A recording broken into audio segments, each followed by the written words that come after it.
Hey, what's up, everyone? Welcome back to the J Aces page. I'm Andre, of course, and I wanted to come to you and just talk to you for a bit. I actually just found out that today is National Coming Out Day, which October the 11th is National Coming Out Day, and I wanted to share with y'all how I came out.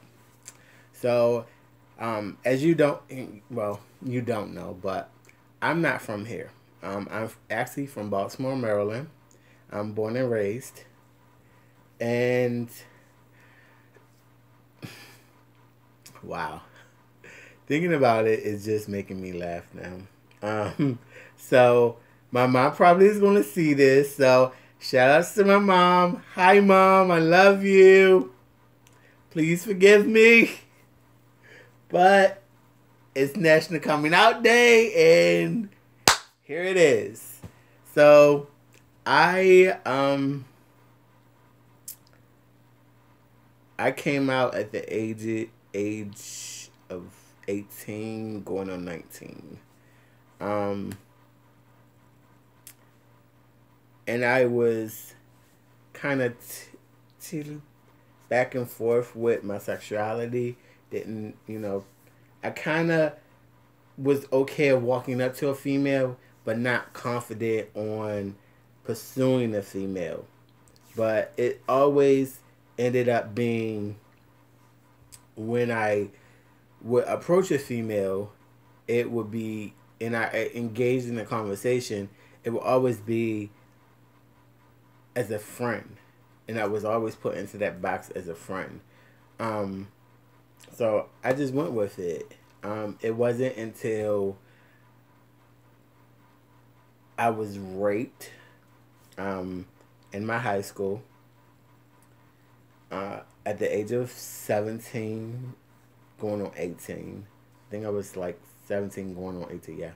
Um, I was raped by a student that was in my class.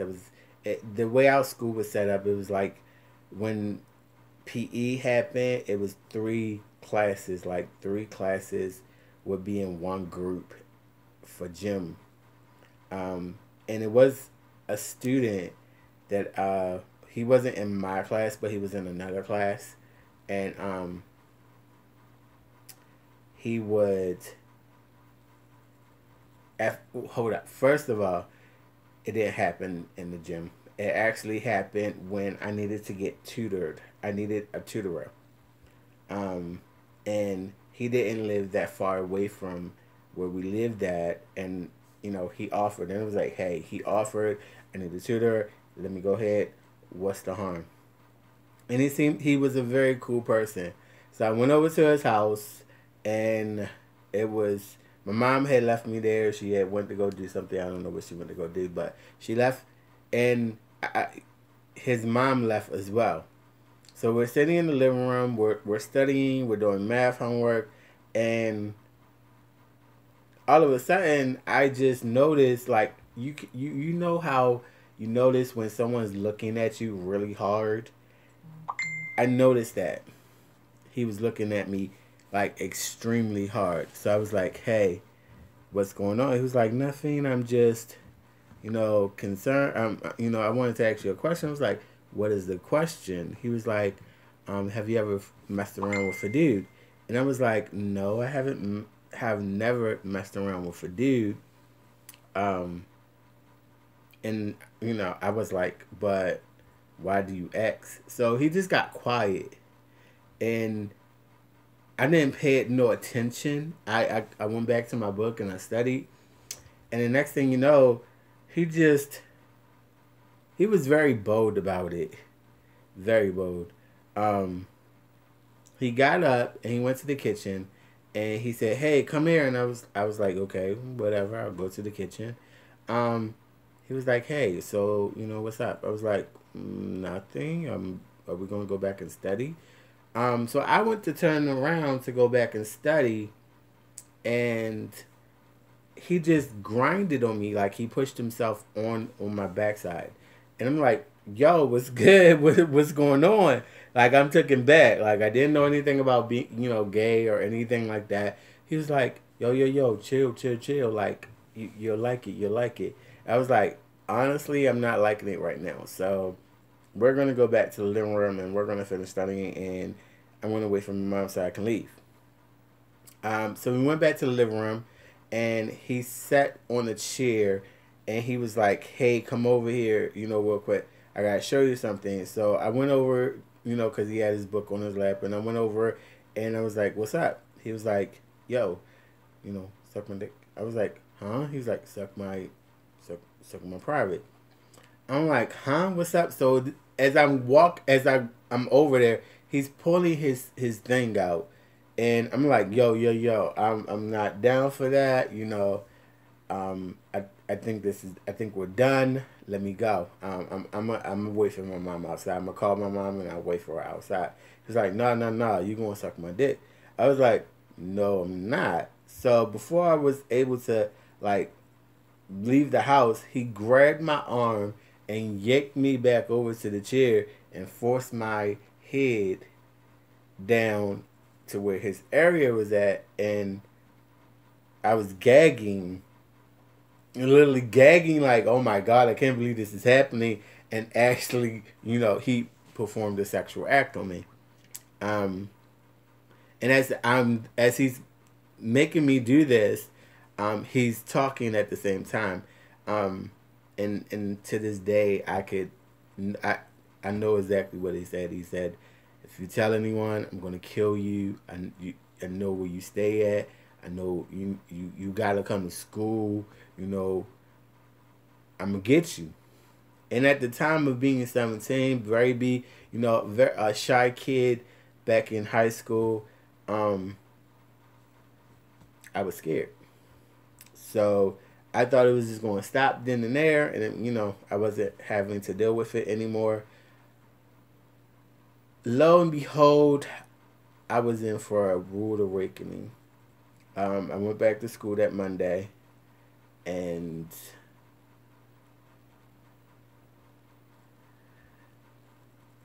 we had gym, class, and he had performed sexual acts for almost a year.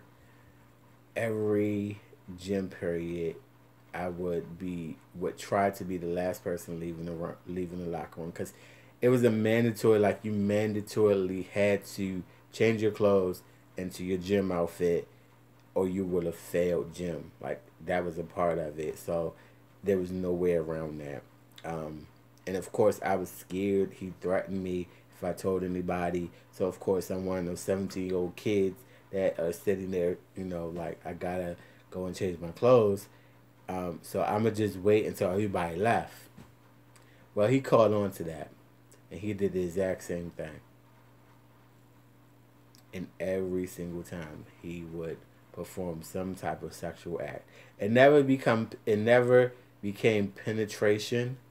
I never got penetrated, but it was always something old. And for an entire year, uh, he did that. It's when I became 18, like almost through pretty much my whole freshman year, almost to my sophomore year, is when I stood up for myself. One day I just said fuck it, and when it happened, I grabbed him so hard by his testicles, and I literally just went off, and I was like, this is not happening anymore. And I don't care what you say. I don't care what you do. You're not going to get away with this. You're going to leave me alone. This is not happening. And I think he really saw the fire in my eyes as when he was like, this nigga's serious. And that's when he stopped. And I still did not tell my mom. I didn't tell my mom. I didn't tell anybody. Um, but when you go through something dramatic like that, you start to realize I guess, for me personally, um, my mind started to open. I didn't want to be around any men. Uh, I didn't want to be around my brother, who I love to death. I didn't want to be around anybody by myself. I didn't want, it's just me and that person. I wanted to at least be in a group.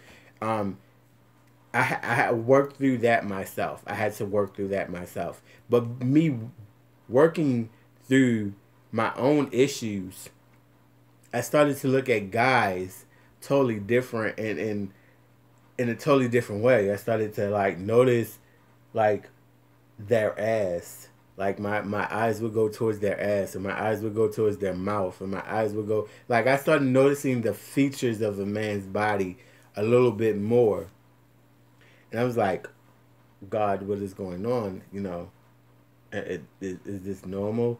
Going through something like what I just gone through? Is this normal? And no answers. So I said, shit, fuck it. I was able to meet a very cool dude. To this day, I think he was a very respectful gentleman. And I talked to him, and I opened up to him, and he was around my age. I think he was maybe a year older than me, but he was around my age. And one day we just became very good friends. We became very good friends, and then one day, when I was 18, I wasn't yet 19 yet, but I was 18, and I invited him over, and in my mind it was like, yeah, I really like him, and I didn't know exactly how my feelings was until he actually came over, and he was like, hey, what's up? And we went upstairs. Everything was cool. We went upstairs. We chilled. We had fun. Like teenage boys do. And I guess we had a little bit too much fun because back in the day when I was born, kids, we wrestled. You know how when you wrestle with your friends, you wrestle with your brother, you pinning them down. We was all about wrestling in our house. It was a thing because my grandmother, she loved the WWF, and I love my grandmother to this day. God rest her soul, and that I love the WWF as well. So we would imitate certain wrestlers, and he he was all down for it, and I didn't know that he was gay per se. I had a kind of feeling, but I really didn't know. And we started wrestling, and I got on top of him, and I pinned him down with both of my hands. But I guess as soon as I pinned him down, and I was on top of him for a minute, my sister walked through the door and turned, and immediately, without saying anything else, without actually looking and seeing exactly what we were doing, oh my God, you're gay. You're sitting up here. You're on top of him. Oh my God, you're gay. And immediately my sister went downstairs and told my mom, Mom, they're upstairs. They're on top of each other. Your son's gay. And my mother literally snapped into reaction. She was like, what? Hold up. What? And I can just hear boom, boom, boom, boom, boom. My mom coming up the stairs, coming through the door, and by this time I'm already off of him. We're sitting next to each other like, oh my God, what the hell just happened? Why my sister didn't said that? We were just wrestling. My mom walks through the door, looks at us, and she had this I think it was a purple or burgundy robe on with her bonnet on her head. She looked at me, she looked at him, she said, sweetie. She wasn't disrespectful, so shout out to my mom. She wasn't disrespectful at all. She looks to the gentleman, she says, sweetie, can you go downstairs for a second? I need to talk to my son real quickly. So he was nice. He went downstairs, and my mom sat down. She sat me down. She sat down in front of me. She said, babe, what's going on? I said, nothing, Mom. We just sitting here wrestling. Tiffany walks to the door. She she thought she seen me on top of him, as a wrestling move, pinning him down like 1, 2, 3 type countdown, and she just automatically thought that we were gay, and we were doing something sexual, and I was like, no, it's not. That's not what it was. We were actually wrestling. She was like, baby, okay, that's totally understandable. I can believe that, but tell me, I'm your mama. That's my mom. I'm your mama. You can be honest with me. Are you gay? And I looked down and I said, I don't know, Ma. She's like, baby, it is okay if you are gay. But I need to know, are you gay? I was like, I guess I am, Ma. Yeah, I'm gay. She's like, you know what? I already knew. Because you're my baby. You're my loin. Thanks for coming out the closet. And then it went from that to rule. I personally had my own rules and regulations for the household. I thought that was kind of like racist, or not racist, but gender, whatever the word is. I just like, really, I had my own rules for the house versus Tiffany and Trey. I couldn't have anybody upstairs. I couldn't have any sleepovers. Yeah, I couldn't have anybody upstairs. I couldn't have any sleepovers. And I forgot, it was probably another thing I couldn't do. And I was like, Ma, that's just not fair. She was like, this is my house. And I was like, Ma, you're absolutely right. It is your house. But this is the thing. So I was like, shoot, I'm already out. My mama, I went downstairs. My sister said, you're gay. I don't like gay people. I'm not talking to you anymore. And my sister, actually, she did. She didn't talk to me for an entire year. My sister did not talk to me. But that same day, my whole entire family, they found out that I was gay. And my mom came down and she rectified it. Said, look, this is my son. I love him. He, regardless if he gay or straight, he is still going to be my son. And y'all are still going to respect him, or y'all can get the F out. I was like, shit, gotta respect me now. My cousins, my uncles did not like that my mom had to say that. And it took my family probably a good 6 months. But after that, it was like, okay. But that, going back to that day, that night with my friend. So my friend did not leave my house until like 11 o'clock. And around where I lived at, the bus stopped between, I think, like 11:30, 12 o'clock. So I went out to like sit with him on the bus stop to wait for the bus to come. And the bus didn't come. So I had to go back in the house and I'm like, Mom, the bus didn't come. He don't have a ride. He doesn't have money for a cab. Can he spend the night? And she's like, yeah, he can spend the night, but he spend the night downstairs in the living room, and you're going to be sleeping upstairs in your room. So it's like, okay, that's fine. I was like, so he spent the night. And I'm going to leave it at that. Okay? I'm not going to go any further than that. So I just wanted to share with y'all how I came out and my tragedies, the way I came out. And hopefully you didn't come out the way I came out. Hopefully yours was a little bit more better. Actually, comment below. I would love to hear your coming out story. I would absolutely love to hear it. And I would definitely read it and respond back to you. So if you want to hit, thank you for those people that are coming to my page, visiting, watching, watching us. Unfortunately, the other person cannot be here because he's at work right now. But he would definitely be. We actually have a video that's coming up after this one with both of us. So stay tuned for that. If you're not a subscriber, subscribe now. The button is right down there. And if you want a notification shout out, hit the bell button. we would definitely love to shout you out. This notification shout out goes to uh, Tiffany Saunders. So shout out to you, Tiffany, for watching us and subscribing. We love every single one of y'all that supports us, and we just want our family and our subscribers, and we just want to grow and be able to share and love everyone. So stay tuned for more, and we will talk. I cannot speak right now. We will talk to you later. Love you. Peace.